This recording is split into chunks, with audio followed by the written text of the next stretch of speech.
Ya ders çalışmam lazım. Haftaya sınav var ama hiç çalışasım yok ya. Yarın yaparım yarın. Yarın çalışırım.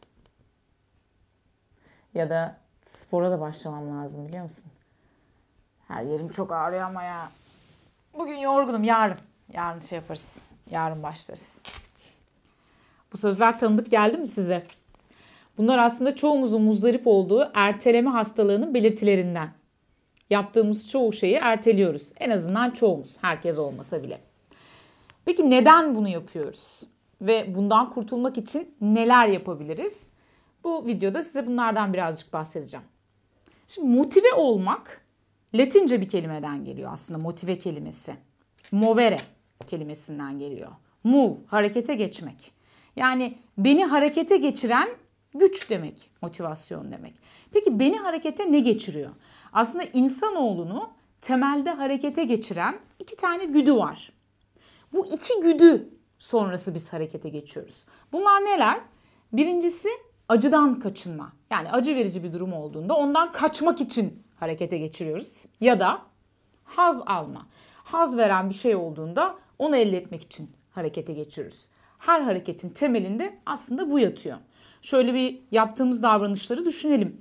Mesela en baştaki bahsettiğimiz konu ders çalışma ya da çalışmama davranışına bakalım. Ne dedik? Bizi harekete geçiren şey, güdü, ya acıdan kaçınma ya haz alma.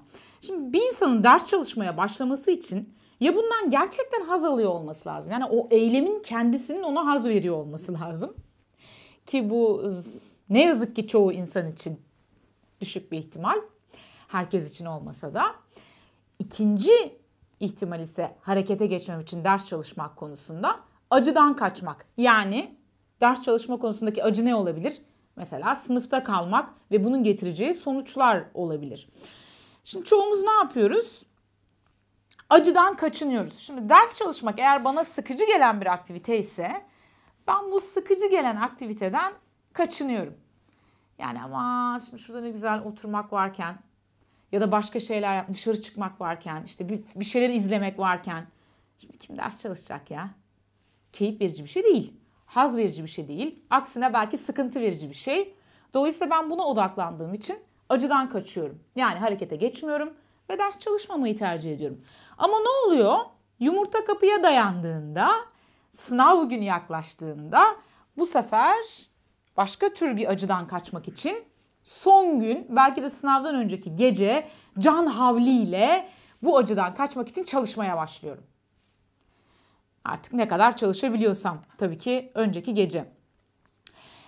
Dolayısıyla beni harekete geçiren şey bu örnekte de olduğu gibi acıdan kaçınma ya da haz alma.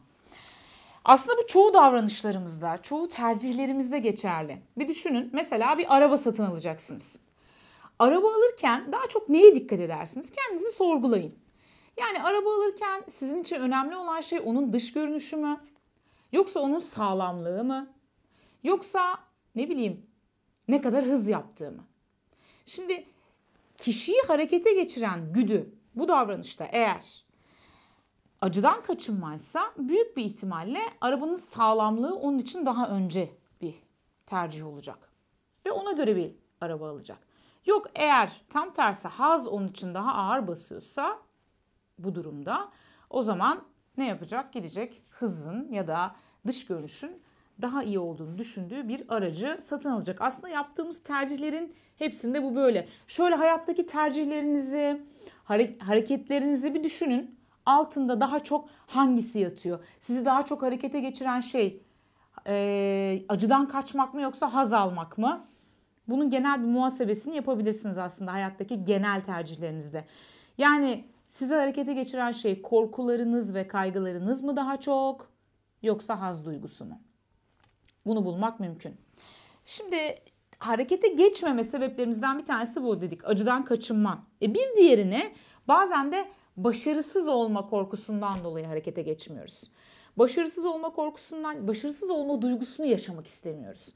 Düşünün bir projeye başlayacaksınız ve o projeyi riskli görüyorsunuz. O projeye başlamanız halinde projenin sonucunda başarısız olma ihtimaliniz var ve bu ihtimal sizi korkutuyor. Dolayısıyla ne yapıyoruz? Erteliyoruz o projeyi. Sürekli erteliyoruz. Çünkü sonucunda başarısız olma duygusunu, yani acıyı yaşamak istemiyoruz. Acıdan kaçıyoruz. Şimdi öte yandan da harekete geçmememizin sebeplerinden bir tanesi konfor alanımızdan çıkmamak. Konfor alanı derken neyi kastediyorum? Günlük yaşamda her birimizin içerisinde bulunduğu alışkanlıklarımızdan, öğrenilmişliklerimizden, geçmiş tecrübe ve deneyimlerimizden oluşturduğumuz bir konfor alanımız var. Bu konfor alanının içerisindeki her şeye hakimiz. Dolayısıyla sürpriz ya da riskli bir şey yok. Her şeyi biliyoruz.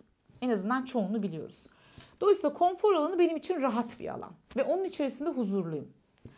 Ancak eğer kişinin bir hedefi varsa, ulaşmak istediği bir nokta varsa bu nokta konfor alanının dışındadır. Neden? Çünkü konfor alanının içindeyse zaten o hedefe ulaşmış demektir.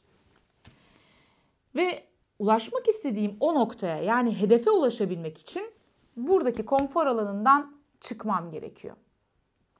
Konfor alanından çıktığım an hedefe doğru ilerlerken başka bir alana giriyorum. Bu alana da gelişim alanı diyoruz. Gelişim alanı benim için bilinmeyen bir alan. Konfor alanındaki her şeyi biliyorum. Ancak gelişim alanındaki unsurların çoğundan habersizim. Benim için bilinmeyenlerle dolu, risklerle dolu. Dolayısıyla beni rahatsız ediyor. İçten içe tekrar geri dönme isteği duyuyorum. O yüzden çoğu insan ne yapar? Çeşitli hedefler belirler ancak o hedeflere doğru ya hiç harekete geçmez, yani hiç konfor alanından çıkmaz ya da konfor alanından çıksa bile kısa sürede çeşitli bahaneler uydurarak konfor alanına geri döner. Aslında bu bilinçaltımızın bize bir oyunu. Çünkü bilinçaltı bilinmeyenden, risklerden pek hoşlanmaz. Her zaman güvenilir olan alana doğru bizi tutar, çeker. Neden? Çünkü onun görevi bizi hayatta tutmak. Benim hayatta kalabilmem için de risklerden korunmam lazım. Bu yüzden de bunu düşünür ve beni tekrar konfor alanına doğru çeker. Dolayısıyla bazı insanlar bu konfor alanından ya hiç çıkmazlar ya da çıksalar bile çok kısa süre sonra çeşitli bahaneler uydurarak geri dönerler. Düşünün, 10 yıldır aynı yerde çalışıyorsunuz. Aynı şehirdesiniz, aynı şirkettesiniz. 10 yıldır aynı şekildesiniz. Dolayısıyla burası artık sizin konfor alanınız. Bu şirket artık sizin konfor alanınız. Bu şehir artık sizin konfor alanınız. Fakat şöyle bir hedefiniz var. Mesela daha çok para kazanmak. Ya da daha yüksek bir mevkide olmak.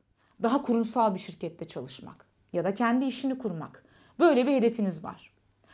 Şimdi bu 10 yıldır kendinize oluşturduğunuz bu konfor alanınızda bunlara sahip değilsiniz. Sahip olmak için buradan çıkmanız gerekiyor. Düşünün ki size bir teklif geldi. Ancak bu teklif başka bir şehirden. Daha yüksek bir maaş, daha yüksek bir statü ya da belki kendi işinizi kurma fırsatı. Fakat farklı bir şehir, farklı bir sektör. Böyle bir durumda çoğu insan ne yapar? Güvenli konfor alanını terk etmez.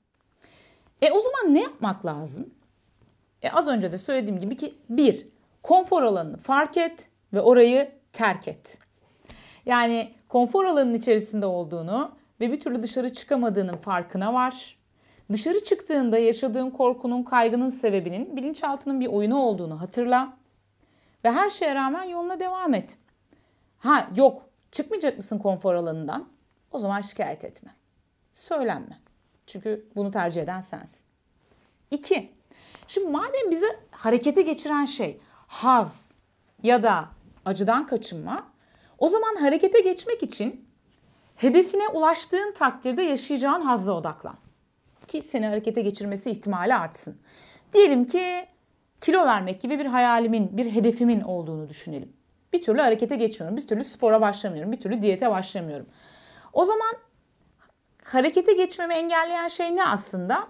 Benim şimdi işte aç kaldığımda yaşayacağım acı ya da işte spor yaparken yaşayacağım acı. Buna odaklanmak yerine hedefime ulaştığımda yaşayacağım haz duygusuna odaklanmak. Bunu nasıl yapabilirim? Mesela eğer Photoshop kullanabiliyorsan kilo vermiş halini ayarla ve bunun bir çıktısını al. Ve bunu yürüme bandının üstüne yapıştır. Görselleştir yani. Hedefini görselleştir. Hedefine ulaştığında nasıl görüneceksin? Hedefine ulaştığında nasıl hissedeceksin? Daha çok bunlarla ilgili düşünmeye çalış. Bunlarla ilgili düşünmeye çalıştıkça zaten harekete geçmeye başlayacaksın. Bu halini zihninde canlandırabilirsin. İnsanların seni tebrik ettiklerini, ne bileyim zayıfladığın zamanki görünüşünü, o zaman giyineceklerini, o zamanki kıyafetlerini, o zaman içinde bulunduğun durumdan kaynaklı hissedeceğin duyguları düşün ve bunları düzenli olarak hatta zihninde canlandır. Hayalini kur. Hedefinin hayalini kur. Olabildiğince görselleştir. Ki görselleştirme zaten en etkili tekniklerden bir tanesidir. Burada ne yapıyoruz biz? Aslında burada işte o haz duygusunu öne çıkartıp haz güdüsüyle harekete geçmemizi kolaylaştırıyoruz. Bir diğer önemli nokta ne? Bir diğer önemli nokta da harekete geçtiğin zaman ilk etapta küçük hedefler belirle ya da küçük adımlarla ilerle. Hedefine doğru ilerlerken bebek adımlarıyla ilerle ilk etapta. Çünkü gerçekçi olalım. Şimdi ben burada patates gibi oturuyorken her akşam televizyonun karşısında kanepede benim yarın 5 kilometre koşacağım demem belki benim için gerçekçi olmayabilir. Ya da belki ilk gün bunu yapacağım bir hevesle ama ikinci gün büyük bir olasılıkla ama yok bugün çok yorgunum diyebilirim. O yüzden ne yapmak gerekiyor? O yüzden küçük küçük adımlarla ilerlemek, hedefi ufak parçalara bölmek gerekiyor. Aslında buna istikrar deniyor. İstikrarlı bir şekilde her gün yaptığınızda bir davranışı alışkanlık haline gelmesi olasılığı daha yüksek. Mesela ben hiç hayatımda spor yapmamış olabilirim. Ya da çok uzun süredir yapmıyor olabilirim. Hareketsiz bir insan olabilirim. Bu durumda kendime ilk günkü hedefim en azından şu olmalı. Koşu bandında 1 dakika yürüyeceğim ilk gün.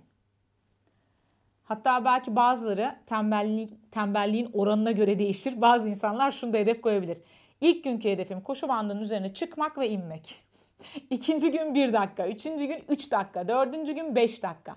Bak hiç önemli değil. İstersen sadece üstüne çık in ilk gün ya da ilk hafta. Hiç önemli değil. Önemli olan istikrar.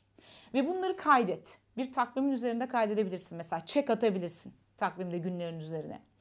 Ve bunu her gün düzenli bir şekilde yaptığında gittikçe arttırarak şiddetini bir süre sonra bakacaksın ki artık alışkanlık haline dönüşmüş zaten. Artık eskisi kadar zor değil harekete geçmek. Daha kolay şekilde harekete geçtiğini göreceksin.